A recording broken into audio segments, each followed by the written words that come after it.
Hello students, welcome back to your own learning platform Vedika Commerce Classes. Today we are going to solve a question of accounting equation. Accounting equation होती क्या है हमारी? Assets equals to capital plus liabilities. हमारे organisation के अंदर जो assets होते हैं वो कहाँ से आते हैं? कैपिटल में से प्लस हमने कोई लाइबिलिटी ली हुई है, लाइक क्रेडिट पे कोई सामान खरीदा हुआ है, लोन लिया हुआ है, उन सब से जो पैसा कलेक्ट होता है उससे हम ऑर्गेनाइजेशन के एसेट्स खरीद के लेके आते हैं। तो हमारे ऑर्गेनाइजेशन के अंदर जो भी एसेट्स होंगे वो कैपिटल और लाइबिलिटीज के टोटल से ज्यादा तो नहीं हो सकते, ठीक है। या तो हमने उस पैसे में से खरीदे होंगे जो कैपिटल हमने बिजनेस स्टार्ट करने के लिए लगाया है, या फिर वो एसेट्स हमने लोन लेके खरीदे होंगे या क्रेडिट में खरीदे होंगे, तो वो सारी चीजें हमारी लाइबिलिटी के अंदर चली जाती है। तो finally business accounting equation is assets equals to capital plus liabilities. तो अब इसको हम एक न्यूमेरिकल क्वेश्चन के अंदर किस तरह से करते हैं वो हम यहाँ पे करेंगे, ठीक है। यहाँ पे हम जो क्वेश्चन करने जा रहे हैं वो आपकी स्क्रीन पे फ्लैश हो रहा है।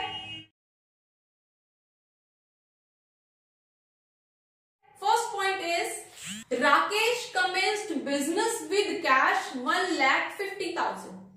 Now हमें जो भी ट्रांजैक्शन रिकॉर्ड करनी है सबसे पहले ये याद रखना है कि जो भी ट्रांजैक्शन होगी उसके इफेक्ट जो है हमेशा हमेशा दो फैक्टर्स पे पड़ेंगे। लाइक जैसे अब ये कैश आ रहा है तो ये कैश ऑर्गेनाइजेशन में कैपिटल इन्वेस्ट हुआ है ना, तो ऑर्गेनाइजेशन के अंदर कैश आ रहा है तो एक तो कैश अकाउंट इफेक्ट हुआ, दूसरा हमारा कैपिटल अकाउंट इफेक्ट हुआ। तो हम दोनों ही जगह पे इसकी एंट्री करेंगे। कैश भी इंक्रीज हुआ है और कैपिटल भी इंक्रीज हुआ है ऑर्गेनाइजेशन के पास, तो एंट्री कैसे करेंगे हम? फर्स्ट बिजनेस स्टार्टेड, ठीक है। अब कैश आया है 1,50,000 रुपीज, डन। अब यहां पे हुआ है स्टॉक हम लेके चले हैं। कोई भी ऑर्गेनाइजेशन होगा तो बेसिक चीजें कैश होगा और स्टॉक होगा, ये चीजें तो होंगी बाद में, और जो एसेट्स वो लेता रहेगा उसको हम यहाँ पे और प्लस करते रहेंगे। अभी उसके पास सिर्फ कैश आया है, स्टॉक में कुछ नहीं है, हम कुछ नहीं करेंगे, डन, छोड़ देंगे। दूसरी तरफ कौन सी चीज पे इफेक्ट आया है? कैपिटल पे, तो यहाँ पे हम कैपिटल में भी 1,50,000 रिकॉर्ड कर देंगे। अभी लाइबिलिटी पे तो कोई फर्क नहीं पड़ा, तो इस तरह से हम इस साइड प्लस इस साइड दोनों साइड एक एक एंट्री डालेंगे जिससे कि ये इक्वल रहे, बैलेंस रहे, ठीक है। Next is furniture purchased for cash ₹20,000। अब फर्नीचर तो आया है लेकिन कैश चला गया ना, कैश से ही तो खरीदा है, तो कैश कम हो गया और फर्नीचर आ गया, और फर्नीचर हमारा क्या है? एक और एसेट, तो उस एसेट को यहाँ पे रिकॉर्ड कर देते हैं। देन हम एक और कॉलम बना लेते हैं, किसका? फर्नीचर का, ठीक है। देन हमारे पास नेक्स्ट क्या आइटम होगा? Furniture purchased for cash. अब 20,000 का फर्नीचर खरीदा है तो हमारा 20,000 यहाँ पे फर्नीचर तो प्लस हो गया, लेकिन हमारा कैश जो है 20,000 माइनस हो गया। स्टॉक हमारा पहले भी 0 था और स्टॉक हमारा अभी भी 0 है। फर्नीचर हमारा 20,000 इंक्रीज हो गया, जबकि पहले फर्नीचर हमारे पास नहीं था। अब जो हमारे पास खाली जगह बचेंगी उसमें 0 फिल कर देना, ठीक है। तो अब अगर फर्नीचर बढ़ा है और कैश कम हो गया तो दो अकाउंट मेरे ऑलरेडी इफेक्ट हो गए ना, एक फर्नीचर वाला एक कैश वाला, तो अपोजिट साइड में तो हमें कोई भी एंट्री डालने की जरूरत नहीं है, ठीक है। तो इसको अब हम टोटल कर लेते हैं दोनों साइड से। हम इस तरह से लाइन डालते हैं और यहाँ पे लिखते हैं न्यू इक्वेशन। दो एंट्री करने के बाद में हम न्यू इक्वेशन करते हैं। अब हमारे पास कैश कितना बचा है? 1,30,000, क्योंकि 20,000 तो हमारा खर्च हो गया, प्लस स्टॉक हमारे पास अभी भी नहीं है, प्लस फर्नीचर हमारे पास 20,000 का है। तो टोटल एसेट मेरे पास कितने के हैं? 1,30,000 कैश प्लस 20,000 का फर्नीचर, तो टोटल एसेट 1,50,000। अब दूसरी तरफ देख लेते हैं, क्या दूसरी तरफ हमारे पास 1,50,000 का कैपिटल था, लाइबिलिटीज तो अभी भी नहीं है, पहले भी नहीं थी, ठीक है, तो इस साइड का टोटल 1,50,000, इस साइड का टोटल 1,50,000, इट मींस इक्वल है। और जब तक हमारी इक्वेशन इक्वल आती रहेगी तो वो क्वेश्चन हमारा ठीक है, क्योंकि एट लास्ट हमें इक्वली तो प्रूव करना है इनको। नेक्स्ट स्टेटमेंट लेते हैं, purchase goods from Mahesh on credit for 25,000। अब महेश से 25,000 की गुड्स खरीदी है, मतलब स्टॉक खरीदा है और क्रेडिट पे खरीदा है, तो गुड्स तो आई है, एसेट तो इंक्रीज हुआ है, लेकिन दूसरी तरफ हमारी लायबिलिटी भी इंक्रीज हो गई ना, तो एंट्री कहां कहां पे होगी, एक तो स्टॉक वाले कॉलम में प्लस हो जाएगा और इधर मेरी लायबिलिटी भी प्लस हो गई। तो हम एंट्री क्या करेंगे, हमारे पास थर्ड है परचेज्ड गुड्स फ्रॉम महेश, तो कैश पे तो कोई फर्क नहीं पड़ा, कोई फर्क नहीं पड़ा, जीरो। स्टॉक इंक्रीज हुआ है, स्टॉक हमारा प्लस हुआ है, प्लस माइनस का ध्यान रखना है, प्लस हुआ है स्टॉक हमारा, कितना 25,000 रुपए का स्टॉक खरीदा है। फर्नीचर कुछ खरीदा नहीं, जीरो छोड़ दो।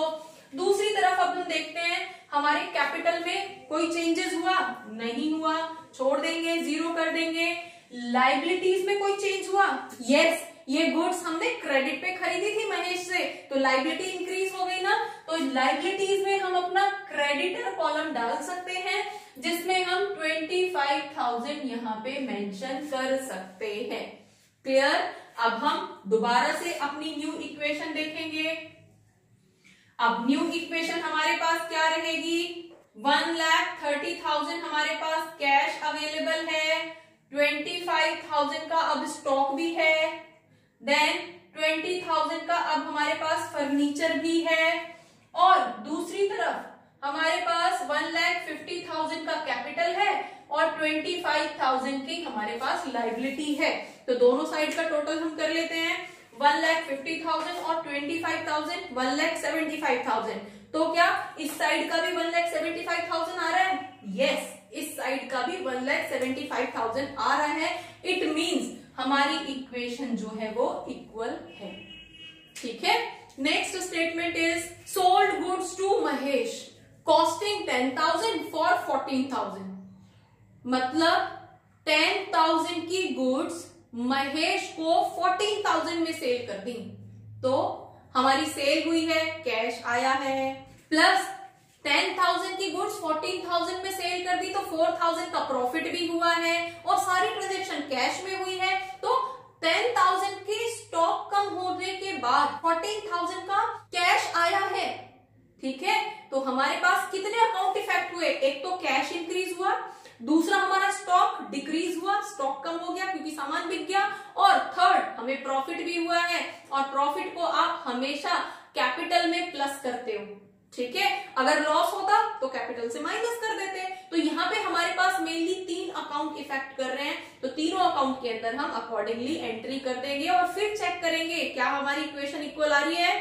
तो हमारे पास क्या रहेगा, fourth equation, sold goods to Mahesh. ठीक है, अब कैश कितना आ रहा है हमारे पास, 14,000 का, तो कैश हम 14,000 प्लस कर देंगे।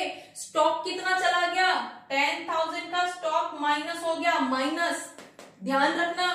ठीक है, फर्नीचर पे कोई फर्क पड़ा नहीं, तो यहाँ पे हमारे पास जो 4,000 का प्रॉफिट हुआ है, तो वो प्रॉफिट कहाँ जाएगा, कैपिटल के अंदर 4,000 हम प्लस कर देंगे। लायबिलिटीज पे कोई फर्क पड़ा नहीं, तो ऐसे ही छोड़ देंगे। तो हमारे पास क्या एंट्री हो जाएगी, अब टोटल करके देख लेते हैं, 1,44,000 कैश हो गया, स्टॉक कितना बचा, 10,000 का स्टॉक कम हो गया, तो 15,000 का स्टॉक बचा और 20,000 का फर्नीचर बचा। ठीक है, देन हमारे पास यहाँ पे 1,54,000 का कैपिटल हो गया क्योंकि प्रॉफिट प्लस कर दिया।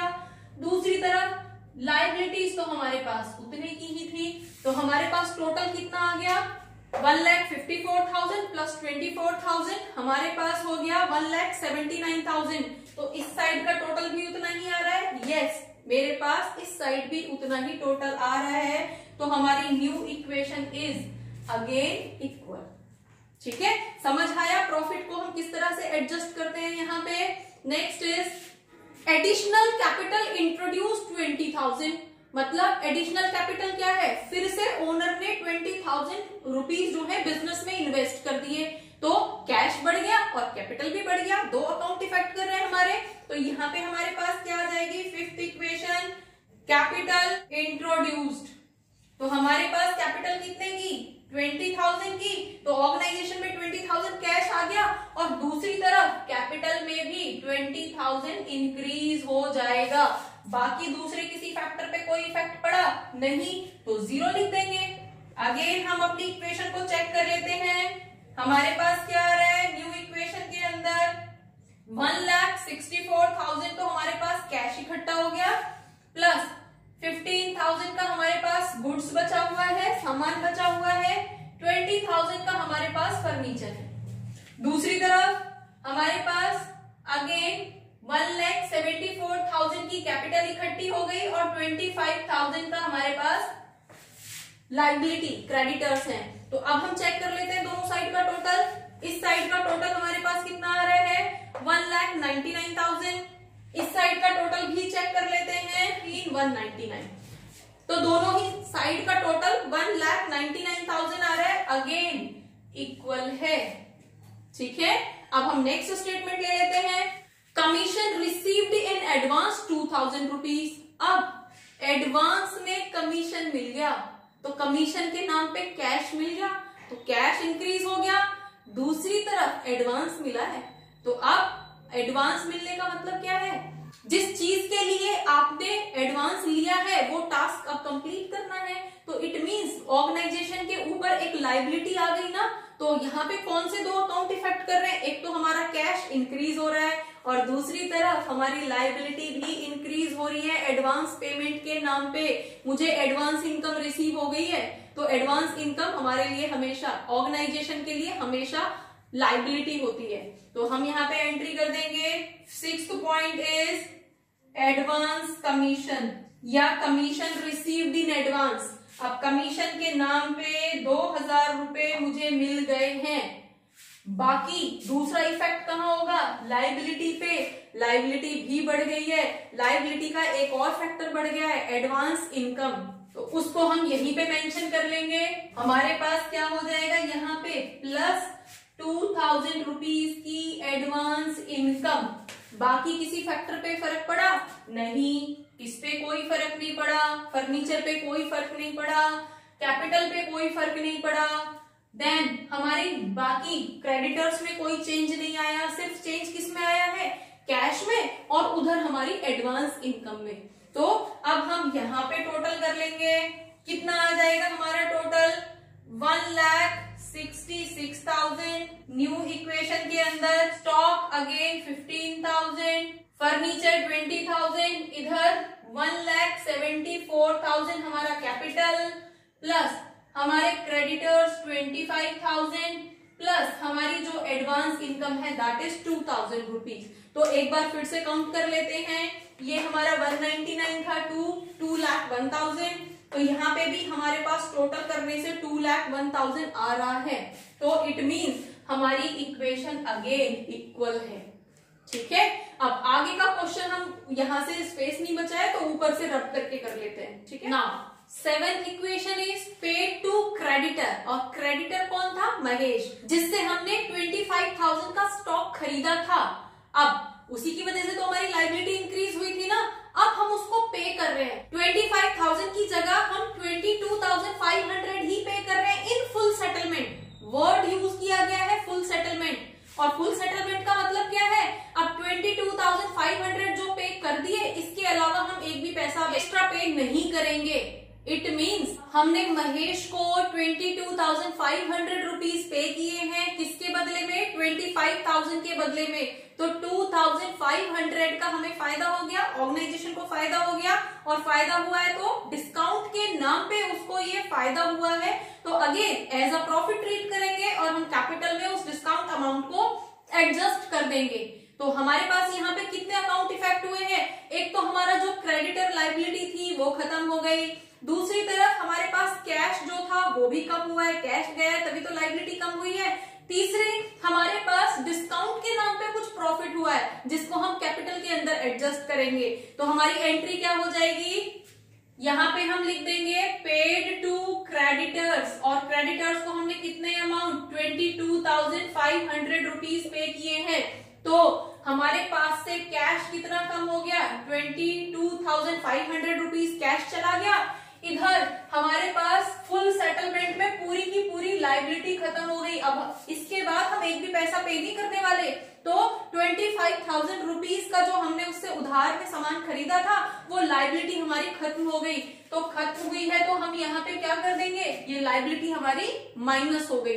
डन। दूसरी तरफ जो फायदा हुआ है हमें 2500 का फायदा हुआ है ना डिस्काउंट के नाम पे, डिस्काउंट रिसीव्ड, तो डिस्काउंट रिसीव्ड की एंट्री हम कैपिटल में एडजस्ट कर देंगे, 2500 प्लस कर देंगे। क्लियर। अब हम एक बार एडजस्ट कर लेते हैं। स्टॉक पे कोई फर्क नहीं पड़ा, फर्नीचर पे कोई फर्क नहीं पड़ा, दूसरी तरफ हमारी एडवांस इनकम पे कोई फर्क नहीं पड़ा। अब हम यहाँ पे इसको फिर से बैलेंस कर लेते हैं। कितना आएगा, अब मेरा कैश कम हो गया है तो कैश कितना आया हमारे पास 1,43,500 रुपीज, और ये क्या रहेगी हमारी न्यू इक्वेशन। प्लस स्टॉक जितना था उतना ही रहेगा, फर्नीचर जितने का था उतना ही रहेगा। कैपिटल में हमारा 2,500 प्लस हुआ है तो हमारे पास यहाँ पे कितना आ जाएगा 1,76,500 हो जाएगा। इधर हमारी लायबिलिटी जीरो हो गई, 25,000 की लायबिलिटी थी और वो पे ऑफ हो गई तो लायबिलिटी जीरो हो गई। प्लस इधर हमारी जो एडवांस इनकम है वो एज इट इज हमारे पास है। तो अब हम कैलकुलेट कर लेते हैं, इस साइड का टोटल कितना आ रहा है हमारे पास 1,76,500 और प्लस 2,000 तो 1,78,500। इस तरफ भी हम टोटल कर लेते हैं, हमारे पास जब हम इनको प्लस करेंगे तो अगेन 1,78,500 ही आएगा। इट मींस हमारी इक्वेशन इक्वल है। अब नेक्स्ट स्टेटमेंट ले लेते हैं। सोल्ड गुड्स कॉस्टिंग ₹15,000 फॉर 18,000, जिसमें से 5,000 हमें रिसीव हो गया। तो एक बार हम रफ कैलकुलेशन कर लेते हैं कि 15,000 की गुड्स मैंने सेल कर दी 18,000 में। इसका मतलब क्या है, मुझे 3,000 का प्रॉफिट हो गया।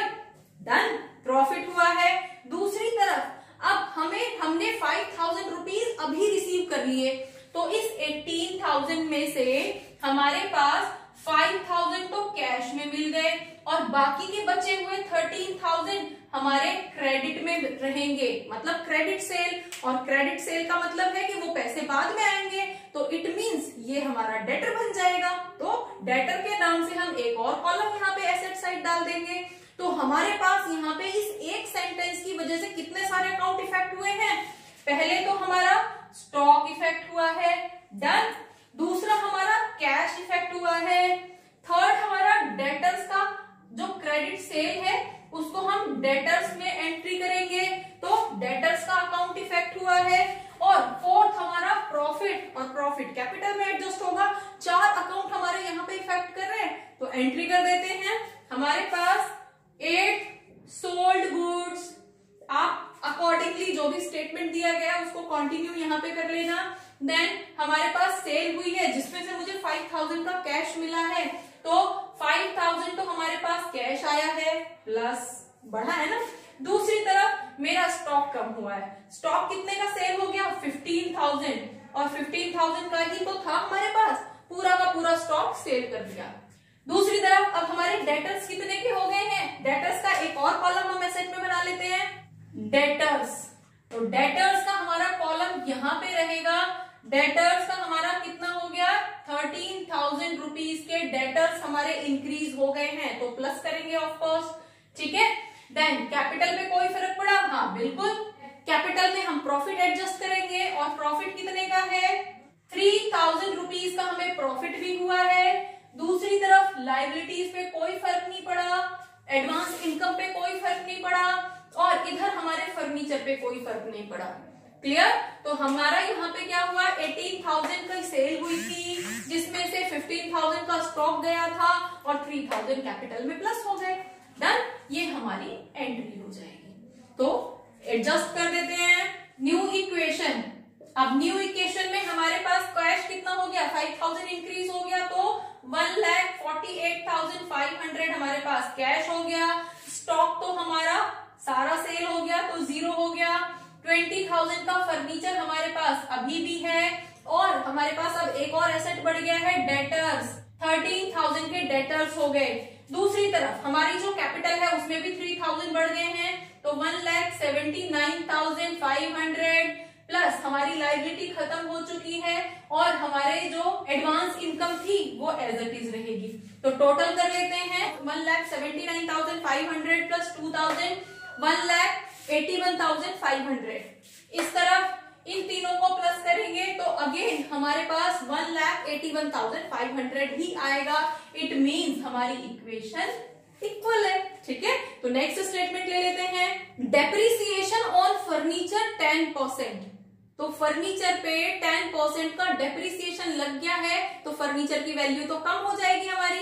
अब फर्नीचर था कितने का हमारा, फर्नीचर हमारा 20,000 का था, और 20,000 पे 10% का डेप्रिसिएशन लग गया तो फर्नीचर की वैल्यू 2,000 रुपीज कम हो जाएगी। 20,000 का 10% 2,000, तो हमारे पास क्या हुआ, हमारे 2,000 रुपीज कम हो गए।